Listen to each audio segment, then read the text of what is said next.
Hi friends, first అయితే ఈ video చూద్దాం, తర్వాత దీనికి వచ్చిన కామెంట్స్ చదువుదాం. మెల్లవుతుంది జాగ్రత్త.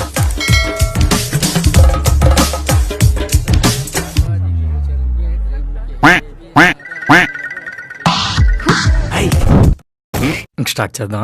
స్టార్ట్ అయిందా ఇంకా ఈ రీల్ చేయడం? ఇంకా ఆ దేవుడు కూడా ఆపలేడు.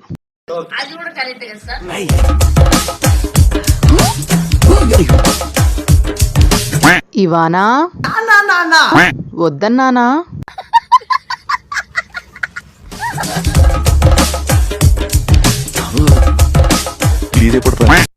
ఇవానా పోనా?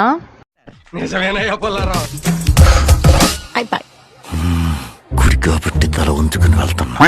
గుడి కాబట్టి తల దించుకొని వెళ్తున్నా, లేదంటే తల తీసుకుని వెళ్ళేవాడివా? అరే ఏంట్రా ఇది? సబ్స్క్రైబ్ చేసుకోవచ్చు కదా.